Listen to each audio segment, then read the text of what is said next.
Americans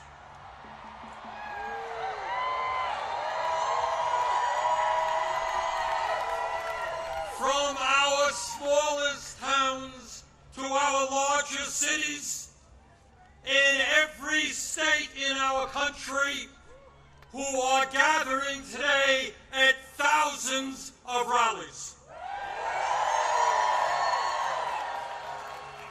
Mike Johnson,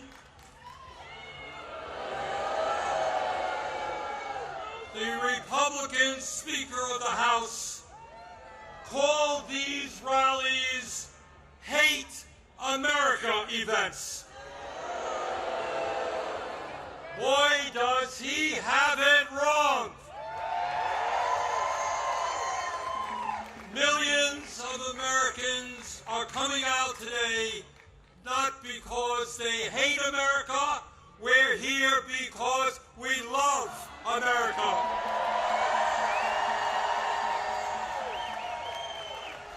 We're here because we're going to do everything we can to honor the sacrifices of millions of men and women who, over the last 250 years, fought and sometimes died to defend our democracy and our freedoms.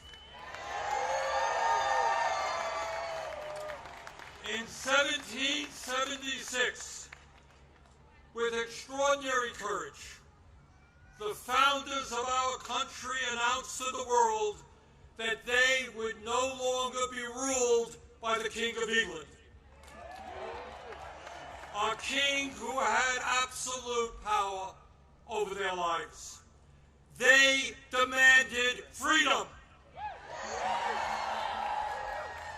And to bring that about, they fought a bloody war against the British Empire and the most powerful military in the world. Tens of thousands of Americans died in that 8-year war, but our forefathers fought on and they won.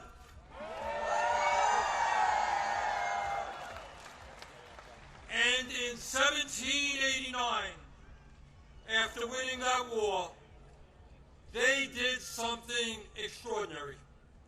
They established the first democratic form of government in modern history. They said loudly and boldly to the entire world, no more kings. In America, they said, we the people will rule. And today,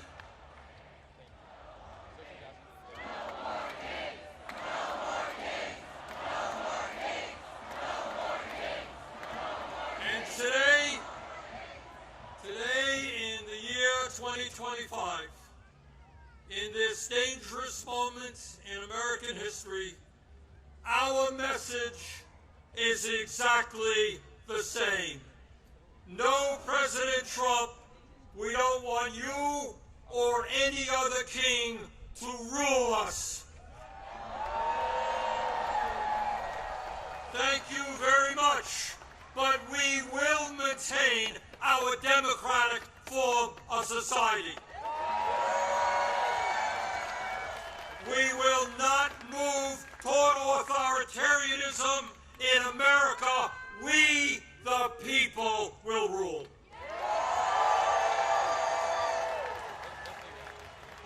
When he was sworn in as the nation's first president, George Washington called this attempt at self-government, quote, an experiment entrusted to the hands of the American people, end quote. My fellow Americans, in an unprecedented way, that experiment is now in danger. It is in danger when we have a president who wants more and more power in his own hands and in the hands of his fellow oligarchs. It is in danger when we have a president who claims that peaceful protests in Portland, Oregon, or Chicago, Illinois, is an insurrection, and calls in the U.S. military, and then threatens to arrest the mayors and governors who resist them. It is in danger when we have masked agents working for ICE, breaking down doors, throwing people into vans without due process, and taking them to God knows where. It is in danger when we have a president who sues and intimidates the media, who wants no criticism of him and his policies, and who undermines the First Amendment of our Constitution, the very foundation of American democracy. Our country is in danger when we have a president who threatens to arrest or imprison political opponents who stand against him, including the Attorney General of New York State, a sitting U.S. Senator, and the Governor of California. It is in danger when we have a president who undermines freedom of thought and dissent at our colleges and universities, and who attacks law firms that oppose him in court. It is in danger when we have a president who threatens to impeach judges who rule against him. It is in danger when we have a president who ignores Congress, refuses to spend money that Congress appropriates, and takes away money from states who voted against him. It is in danger when we have a president who demands that states redraw congressional maps to ensure that his chosen candidates win future elections. It is in danger when we have a president who illegally fires tens of thousands of federal employees right here in Washington, D.C., and throughout our country, and rips up union contracts that workers have fought for and won. It is in danger when we have a president who grossly violates the Constitution by accepting gifts from foreign leaders, including a $400 million plane from the royal family of Qatar, and then allows that family to build an Air Force facility in Idaho. Let us be clear. This moment is not just about one man's greed, one man's corruption, or one man's contempt for the Constitution. This is about a handful of the wealthiest people on earth who, in their insatiable greed, have hijacked our economy and our political system in order to enrich themselves at the expense of working families throughout this country. Yes, I am talking about Elon Musk, Jeff Bezos, Mark Zuckerberg, and the other multi-billionaires who were sitting right behind Trump when he was inaugurated. Remember that? The very same billionaires who funded his campaign, who have bestowed gifts upon him and who have seen huge increases in their wealth and power since Trump took office. Yes, I am talking about the insanity of one person, Mr. Musk, owning more wealth than the bottom 52% of American households. I'm talking about the incredible injustice of the top 1% in America now owning more wealth than the bottom 93%. I'm talking about the richest people in America becoming much, much richer, while 60% of our people live paycheck to paycheck, struggling every day to pay their rent and mortgages, pay for child care and education, pay for their health care and prescription drugs, afford decent quality food for their kids, and maybe, just maybe, put aside a few bucks for their retirements. I am talking about our nation, the richest country in the history of the world, having the highest rate of childhood and senior poverty of almost any major country on earth.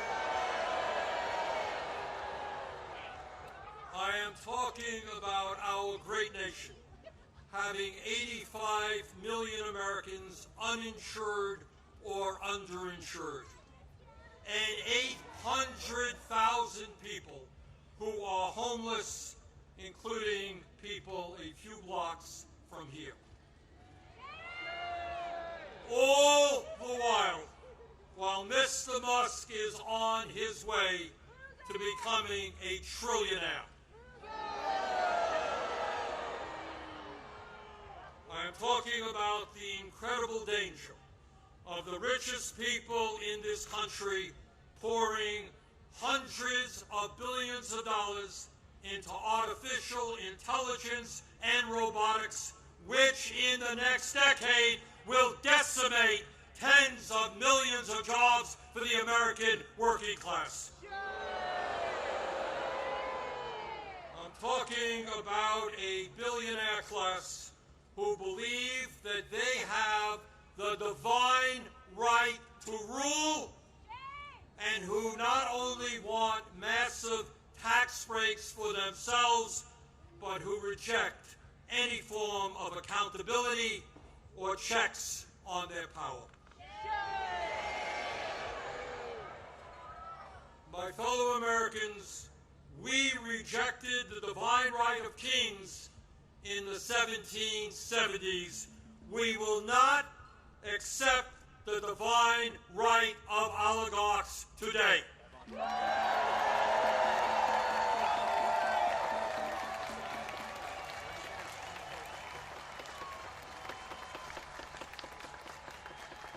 And now let's take a brief look at where we are today. Where we are today on the 18th day of a government shutdown, which is depriving millions of federal employees of the paychecks they desperately need and deserve.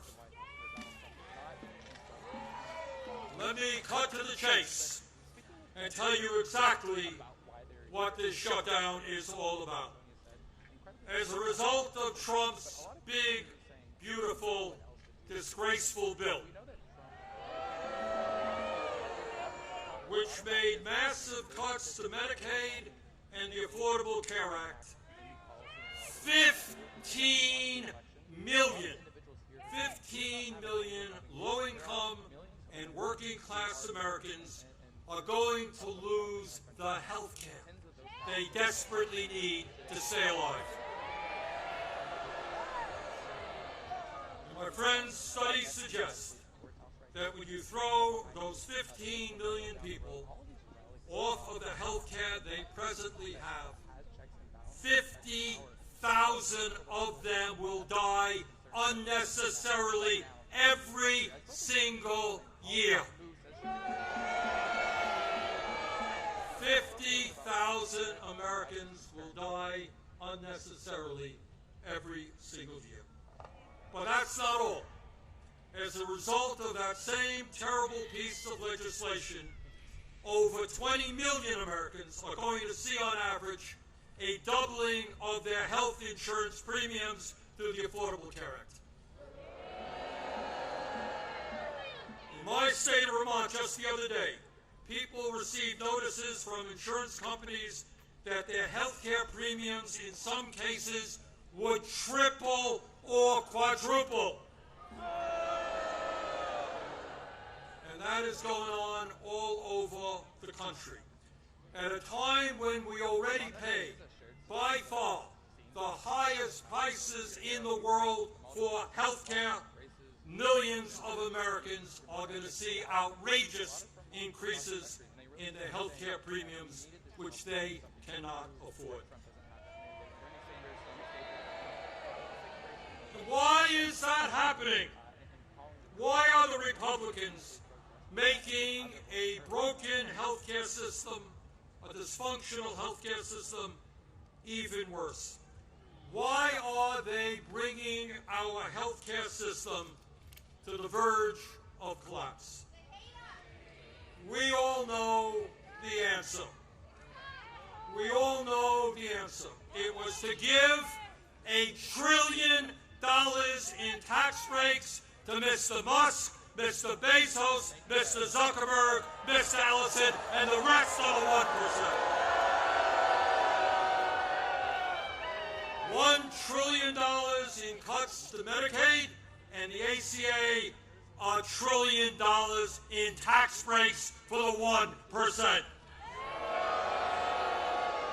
That, my fellow Americans, is what this shutdown is all about.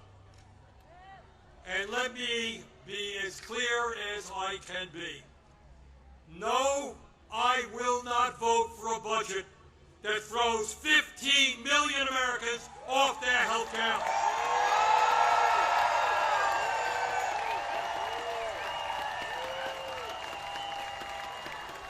No, I will not vote for a budget that doubles premiums for 20 million Americans. No, I will not vote for a budget that forces nursing homes, rural hospitals, community health centers to lay off staff and close their doors throughout this country. All to give huge tax breaks to the billionaire class. So today, right now, I say to my Republican colleagues, come back from your month-long vacation.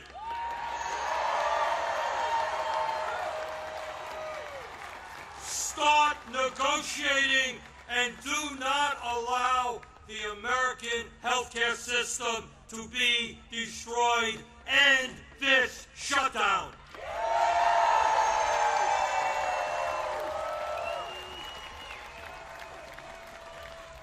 My fellow Americans, we are the greatest country in the history of the world. And when we stand together and don't allow demagogues to divide us up, there is nothing that we cannot accomplish. Yes, we can create a vibrant democracy by ending Citizens United and not allowing billionaires to buy elections. Yes, we can join the rest of the industrialized world and guarantee health care to every man, woman, and child as a human right.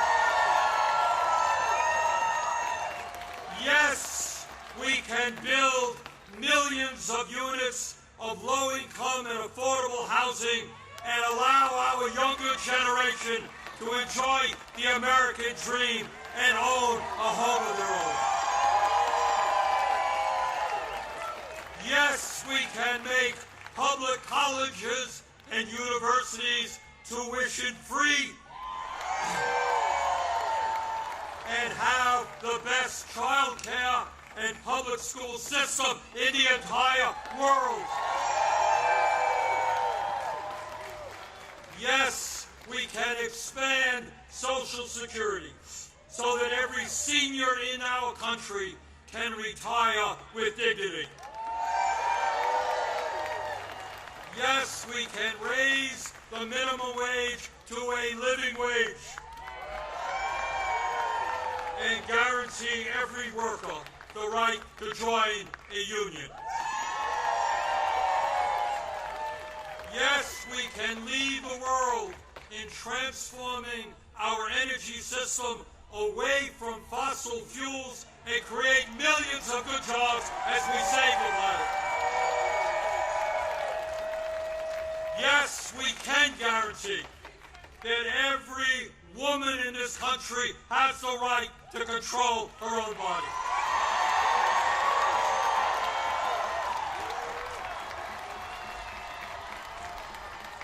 Yes, we can have a foreign policy that guarantees that never again will American taxpayer dollars be used to starve children in Gaza or anyplace else.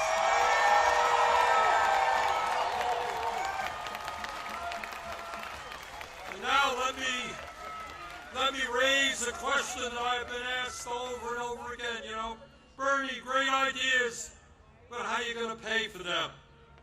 Great question. Thanks for asking. And here is the answer.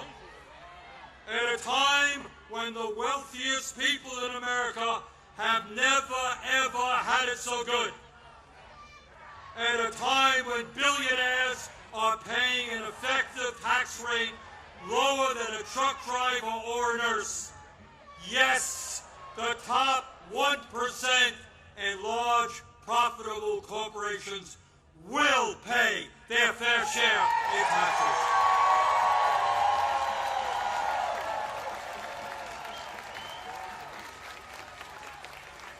My fellow Americans, the establishment, including the corporate media and many of my colleagues in Congress, want you to believe that you are powerless. They want you to believe that you cannot change the status quo. But that is a lie.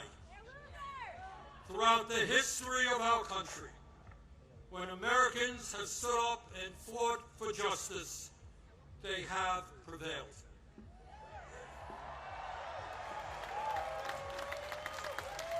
When the founders stood up to King George, they were told it was impossible, but they won. When abolitionists fought to end slavery, they were told it was impossible, but they won. When workers organized to form unions and stood up to their bosses, they were told it was impossible, but they won. When women demanded the right to vote, they were told it was impossible, but they won. When black Americans fought to end segregation, they were told it was impossible, but they won. When the LGBT community stood up for their rights, they were told it was impossible, but they won. Brothers and sisters, they did it then, we can and will do it now. And how do I know that we will succeed? Take a look at this huge crowd right here in our nation's capital. But it is not just here, as I understand it today, October 18th, 2025, there are more people out on the streets in more communities all over our country than we have ever seen in American history.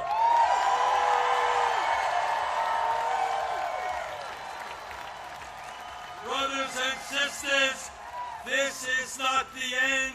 This is just the beginning.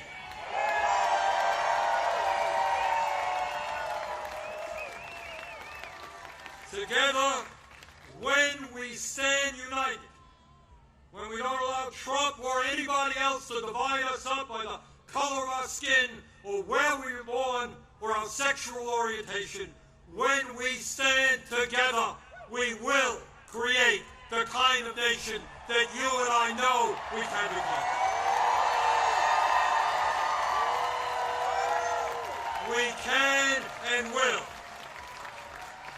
create a nation devoted to freedom, justice, and democracy. Thank you all very much.